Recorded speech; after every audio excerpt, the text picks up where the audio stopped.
18 of the DGCA Air Regulations, which outlines special operational procedures and hazards. If you're studying for your CPL, hit subscribe. We have a lot of ground to cover. Commercial aviation safety relies on a specific truth. Pilots do not improvise. Every decision made in the cockpit is governed by a rigid, interconnected matrix of regulatory protocols. The first layer of this matrix is the Minimum Equipment List, or MEL. Located in the Operations Manual, the MEL strictly dictates whether a flight can legally proceed if specific instruments or systems become inoperable prior to departure. Above that is the Master Minimum Equipment List, the MMEL.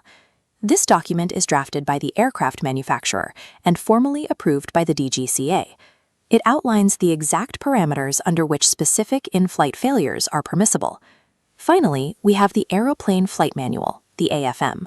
An aircraft is only considered airworthy if it is operating strictly within the environmental and structural limitations outlined in this manual. Together, these three documents form the absolute bedrock of operational safety. Without them, a pilot attempting to manage a mechanical failure is simply guessing against the laws of physics. But an aircraft faces severe threats before it even challenges gravity. On the tarmac, environmental factors immediately compromise aerodynamic integrity. This animated diagram shows how extreme the danger of ice accumulation actually is. A layer of ice as thin as 0.4 millimeters creates a rough surface that severely impairs lift and causes a drastic increase in drag. It is a lethal hazard.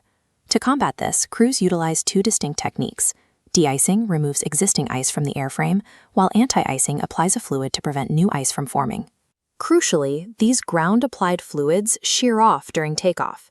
Once airborne, the aircraft must rely entirely on its internal systems.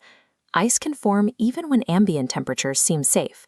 Through a process called cold soaking, super-chilled fuel stored in the wings lowers the metal skin temperature below 0 degrees Celsius.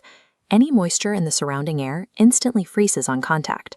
The DGCA requires strict remediation protocols here. Crews perform tactile inspections using ground ice detection systems and apply heated aircraft de-icing fluid to ensure a completely clean surface. There are also biological surface hazards to consider. Bird strikes are a persistent threat, and statistics show that 90% of all strikes occur at altitudes under 500 meters. The mandated protocol is clear. If a flock is sighted near the runway, the pilot must abandon the departure and inform ATC immediately.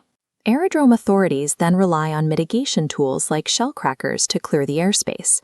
Ground compliance ensures the aircraft enters the sky in a pristine aerodynamic state. Once an aircraft is airborne, structural contamination rapidly becomes a fatal problem. In flight, the aircraft must navigate atmospheric anomalies, carrying enough kinetic energy to completely overpower its engines. Wind shear involves severe shifts in either vertical or horizontal wind components. The DGCA categorizes wind shear as hazardous if the wind speed exceeds 25 knots under 500 feet, 40 knots above 1,000 feet, or 50 knots at 15,000 feet. This schematic shows the most dangerous localized wind shear event, the microburst. Spanning roughly 1 nautical mile in diameter at 2,000 feet above ground level, a microburst generates extreme vertical downdrafts, pushing 6,000 feet per minute. Entering a microburst triggers a trap. The aircraft first hits a massive headwind. This artificially pitches the nose up, creating a sudden, false surge in performance. Immediately after this headwind, the aircraft is slammed downward by the 6,000 foot per minute downdraft, which is followed instantly by a severe tailwind that destroys any remaining lift. Pilots must also watch for virga, heavy rain that evaporates in dry air before ever hitting the ground. Virga effectively cloaks the presence of a massive downburst.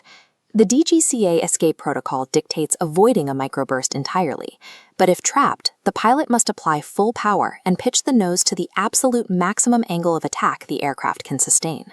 Human instinct dictates pulling back the throttle during that initial headwind surge. Doing so guarantees a crash when the downdraft hits. DGCA procedures exist to override that fatal instinct.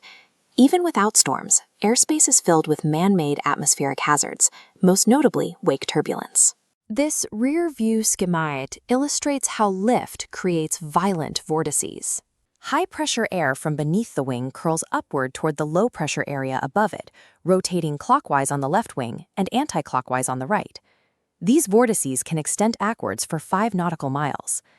The worst-case scenario for wake generation occurs when an aircraft is heavy, aerodynamically clean, and flying at a slow speed. Because of this physics problem, the DGCA utilizes strict weight classifications. A standard Airbus A320 falls into the medium category, while massive aircraft like the Airbus A80 are classified as super heavy.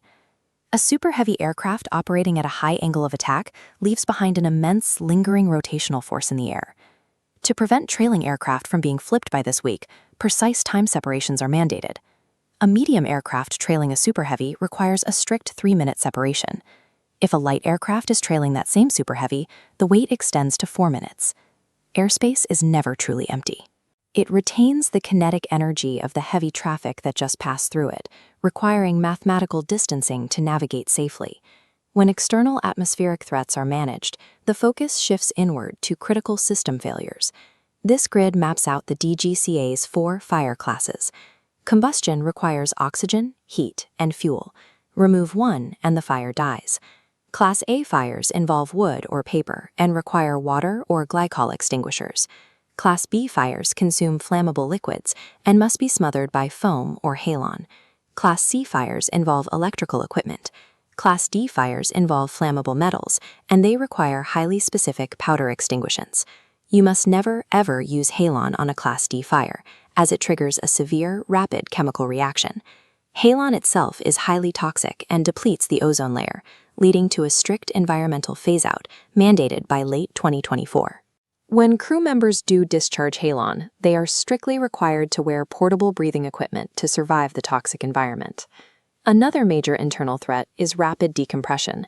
An explosive decompression event occurs in less than 0.5 seconds, a speed far faster than human lungs can physically decompress. The physics of this pressure drop cause immediate chaos in the cabin. A sudden fog fills the air, the temperature plunges below freezing, and hypoxia sets in instantly. The DGCA mandate for the pilot is non-negotiable.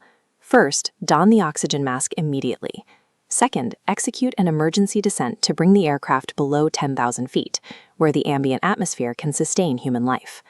Internal emergencies multiply at the speed of chemical reactions. Survival relies on the instantaneous mechanical execution of equipment-specific protocols. In the final phases of flight, the crew must manage heavy kinetic energy, excess weight, and strict environmental impact rules. To minimize impact on local populations, noise abatement procedures are executed when flying below 240 meters above aerodrome elevation. A common misconception is that reverse thrust helps abate noise. It actually increases it and is restricted during these procedures. This radar view demonstrates fuel jettisoning. To shed weight for an emergency landing, an aircraft dumps fuel. This is strictly regulated. It must occur above 6,000 feet over water. Trailing aircraft must maintain a 10 nautical mile horizontal separation to avoid the vapor. Back on the ground, aborted takeoffs present a massive thermal hazard. The aircraft converts its extreme kinetic energy directly into heat through the brakes, risking tire bursts, brake failure, and immediate fire. When an aircraft cannot complete its intended route, the landing classification matters. A forced landing is immediate, usually driven by total engine failure. A precautionary landing is premeditated, executed while the aircraft is still flyable, but facing deteriorating weather or low fuel. The state of the runway also dictates strict operational margins. For runways contaminated with water, the landing distance available must be calculated at a minimum of 115% of the required dry landing distance. Standing water deeper than the tire's tread depth causes dynamic hydroplaning. The tire rides entirely on a thin sheet of water, causing complete brake lockup and a total loss of friction. Multi-crew aircraft are mandated to carry anti-skid systems precisely to prevent this lockup, pulsing the brakes to maintain directional control through the water. From pre-flight ice accumulation to terminal hydroplaning, DGCA regulations account for the physics that pilots cannot outfly.